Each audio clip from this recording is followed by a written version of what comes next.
মহেন্দ্র সিং ধোনির টিমকে হাওয়াতে উড়িয়ে দিল আরসিবি। হ্যাঁ বন্ধুরা, এই সেই আরসিবি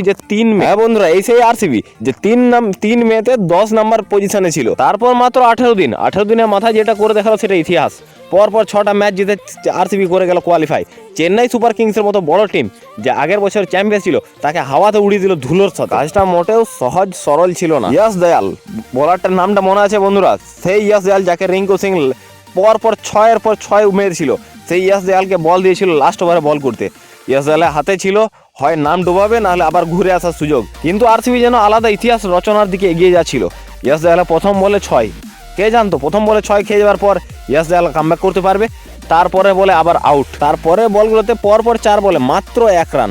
শেষ ওভারে বলটা ফাফ ডুপ্লেসি পর্যন্ত যে ক্যাপ্টেন সে ভাবুক হয়ে বলে ফেললো যে ম্যান অফ দ্য ম্যাচটা আমাকে না ইয়াশ দয়ালকে দেওয়া দরকার। যে ম্যাচটা বৃষ্টিতে ভেস্তে যাওয়ার কথা ছিল সেই ম্যাচে আরসিবি ভাসিয়ে দিল চেন্নাই সুপার কিংসকে, যেখানে রয়েছে স্বয়ং থালা সেই মহেন্দ্র সিং ধোনি, যার হাতে রয়েছে আইসিসি 3টে ট্রফি। টাফ কন্ডিশনে কি করে কামব্যাক করতে হয় সেটা মহেন্দ্র সিং ধোনির ভালোভাবে জানা আছে, কারণ আইসিসি বলো কি আইপিএল বলো সে সফল ক্যাপ্টেনের মধ্যে একজন।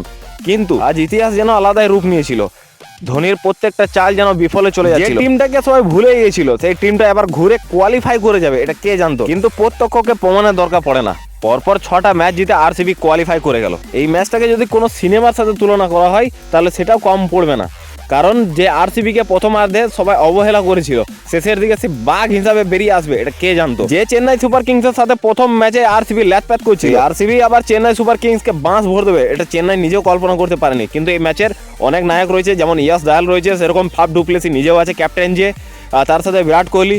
পরপর যে তাদের সহযোগিতা ম্যাক্সওয়েল এই ম্যাচে চলেছিল, কারণ ম্যাক্সওয়েলকে চান্স পেয়েছিল। এবারে চেন্নাই সুপার কিংসও দুর্দান্ত খেলেছে, কারণ তাদের কাছে ধোনি জাদেজা এরাও ভালো পারফর্ম করেছে।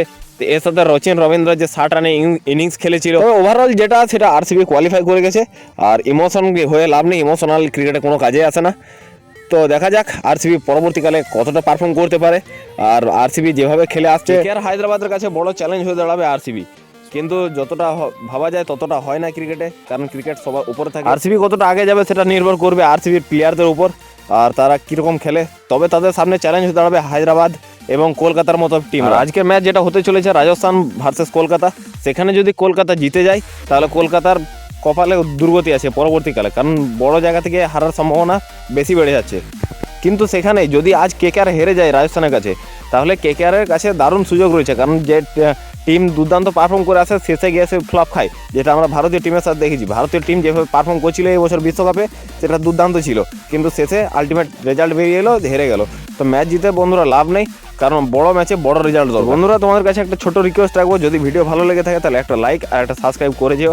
আর জড়িত থাকবে চ্যানেলের সাথে তোমরা রেগুলার ক্রিকেট রিলেটেড আপডেট এই চ্যানেলে পেতে থাকবে। ধন্যবাদ।